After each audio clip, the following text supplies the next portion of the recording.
warahmatullahi wabarakatuh. Kembali lagi di channel Sofit. Nah, untuk channel Sofit kali ini kita akan lanjut ke sini di Sofit materi. Untuk Sofit materi kali ini kita akan berbicara tentang keputihan. Nah, keputihan ini erat banget nih kaitannya dengan seorang wanita. Banyak yang bertanya apakah keputihan ini dapat menyebabkan seorang wanita menjadi mandul. Untuk kalian yang pengen tahu jawabannya, simak terus video aku sampai akhir, karena aku akan menjawab pertanyaan ini di dalam video aku. Tapi sebelum kita kepada video atau penjelasannya, terlebih dahulu nih untuk kalian yang belum subscribe channel aku, silahkan subscribe dulu, biar aku tuh makin semangat untuk membuat konten-konten menarik dan di-share kepada kalian. Oke? Dan untuk kalian yang udah subscribe channel aku ucapin banyak terima kasih. Langsung aja kita kepada materinya. Berbicara tentang keputihan, apa sih keputihan itu?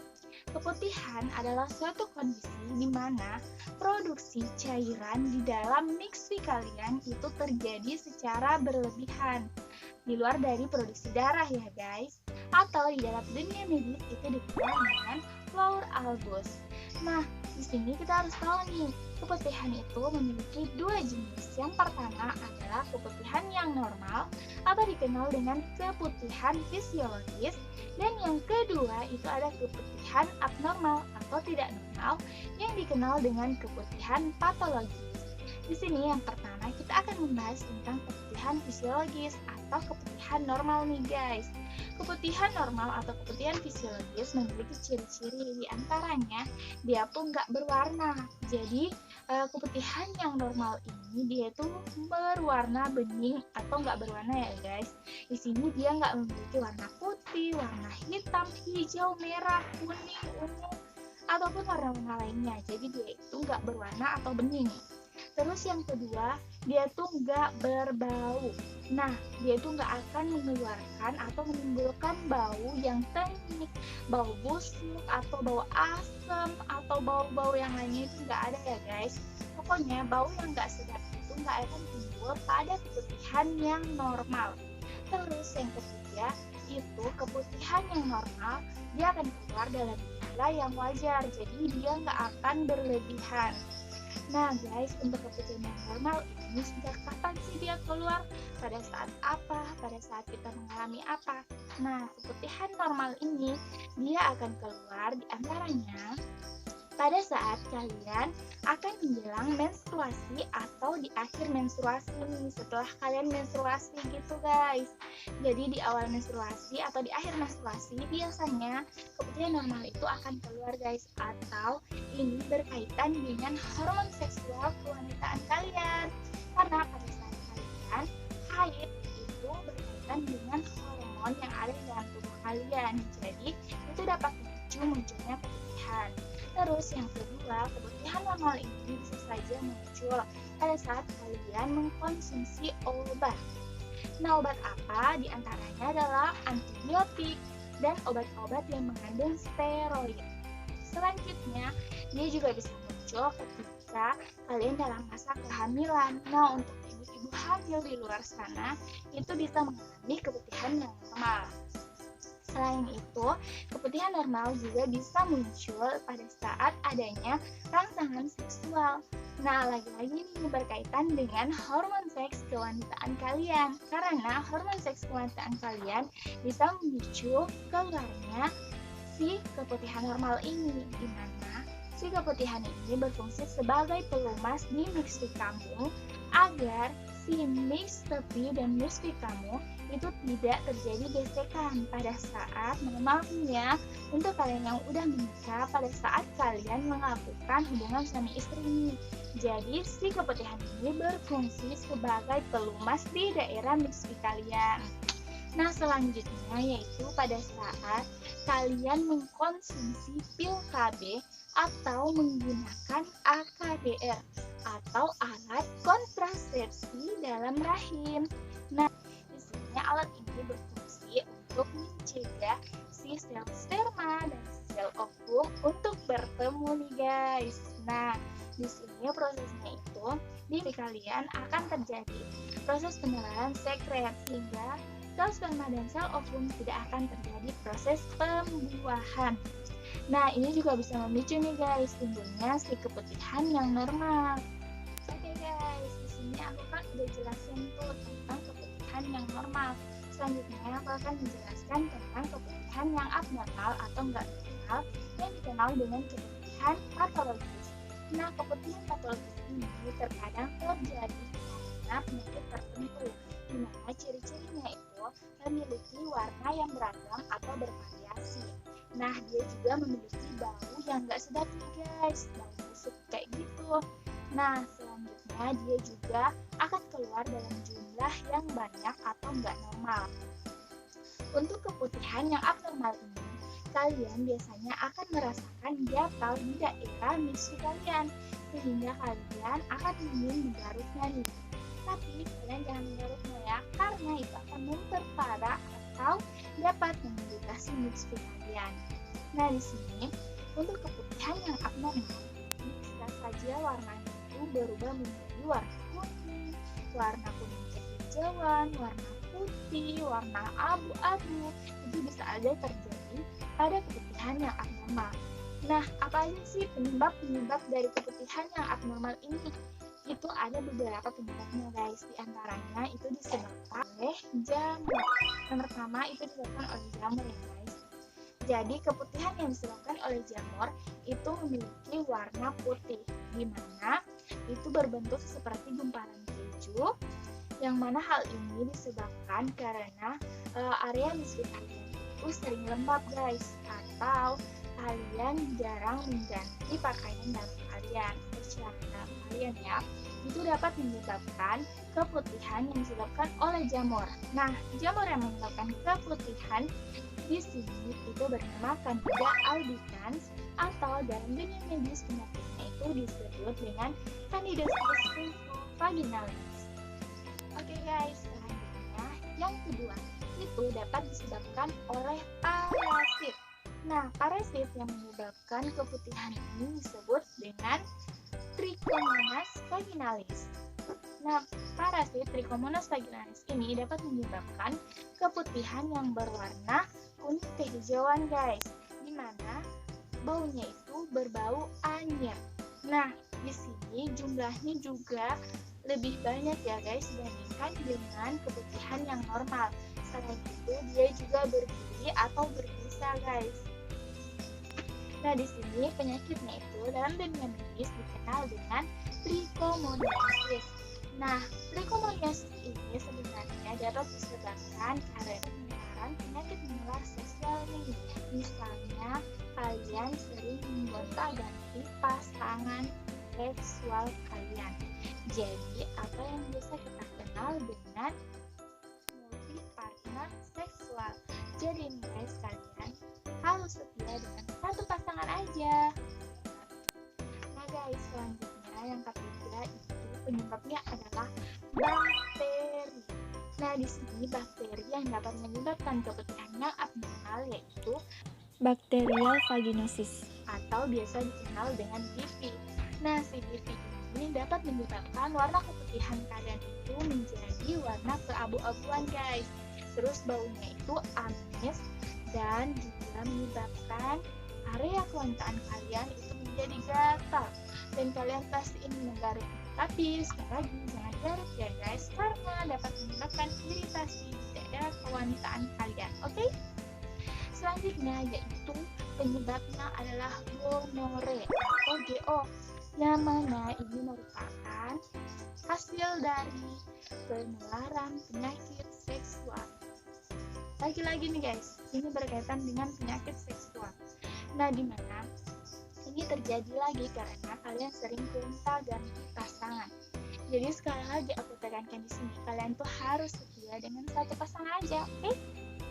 Nah, di sini penyakit gonore ini dia nggak memiliki bau yang khas pada keputihan kalian, dia juga nggak memiliki warna yang khas pada keputihan kalian, tapi yang penting di sini dia akan menyebabkan area kewanitaan kalian atau mixi kalian menjadi perih atau merasakan panas nih guys di daerah kewanitaan kalian.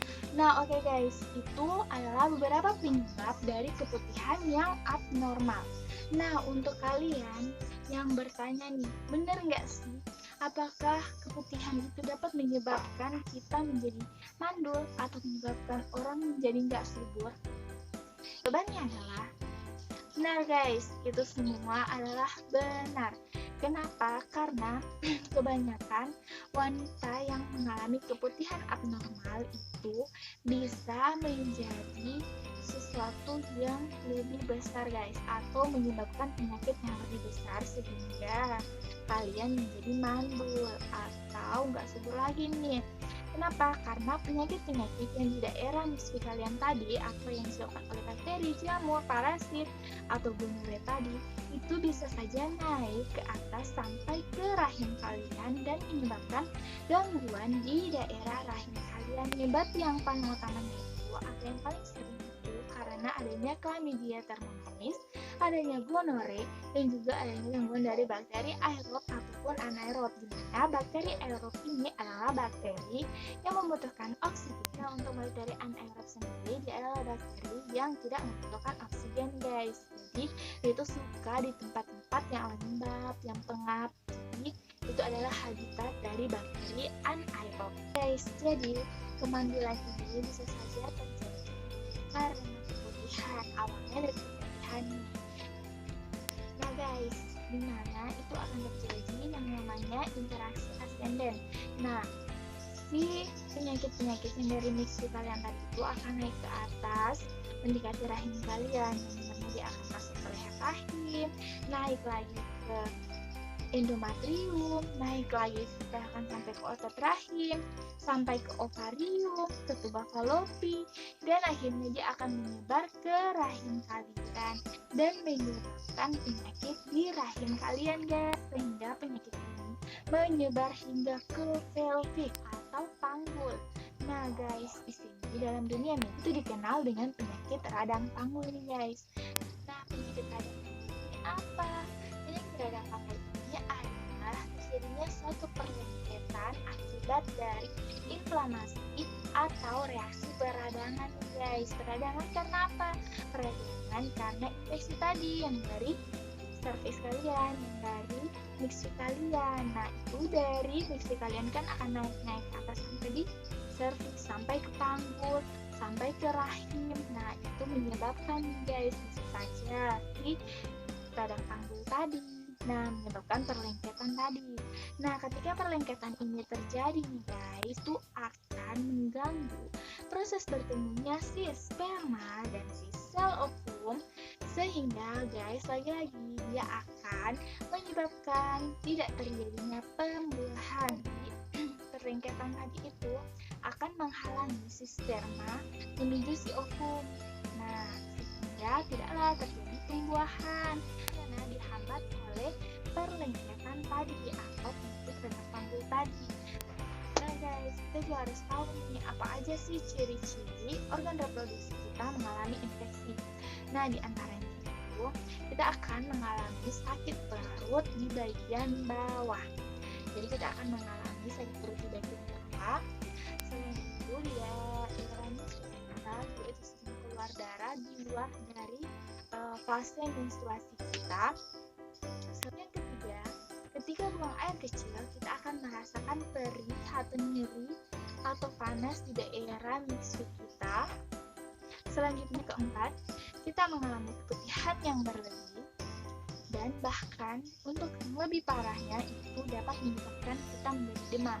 Nah guys, untuk kalian yang mengalami beberapa gejala tersebut atau mengalami keputihan yang abnormal, silahkan aja langsung konsultasi ke dokter ya guys, agar tidak menjadi lebih parah dan kalian bisa mengatasinya lebih awal ketika ada tanda-tanda akan mengarah kepada penyakit radang panggul atau penyakit-penyakit lainnya. Oke guys, tambahan dari aku untuk mencegah atau mengatasi yang namanya keputihan berlebih ini, kalian bisa mengkonsumsi kunyit. Nah, ternyata nih guys, dalam kunyit itu banyak sekali kandungan yang dapat sebagai antibiotik alami dan sebagai anti radang. Nah, di antaranya kunyit ini mengandung kurkumin yang tinggi. Nah, dapat dijadikan sebagai antibiotik alami, di mana kurkumin ini dapat membantu menyeimbangkan kadar flora normal di area fisik kalian. Oh iya guys, jadi di daerah fisik kalian itu atau vagina kalian itu memiliki pH 3,8 sampai 4,5. Nah guys, kadar asam di vagina kalian ini disebabkan oleh bakteri Lactobacillus acidophilus nih. Jadi, kalian itu harus menjaga tingkat pH dari misu kalian atau vagina kalian. Nah, yang kedua, saran dari aku, kalian jangan sering-sering mencuci misi kalian atau vagina kalian menggunakan sabun ataupun pengharum vagina atau yang lain-lain produk-produk yang mengandung bahan-bahan kimia nih. Karena produk-produk seperti itu dapat membunuh flora-flora normal yang ada di vagina kalian, sehingga dapat merubah rentang dari pH vagina kalian yang 3,8 sampai 4,5 tadi nih guys. Makanya kalian harus berhati-hati dengan perawatan misi atau vagina kalian. Jangan sembarang memberikan produk atau memakai produk di area vagina kalian. Karena itu guys, dia dapat membunuh atau menghilangkan flora-flora baik yang bahkan itu dapat berfungsi untuk menjaga vagina kalian, tapi malah dibunuh atau mati karena produk yang kalian gunakan. Jadi kalian harus menjaga bagaimana agar pH-nya itu tetap di range 3,8 sampai 4,5 tadi.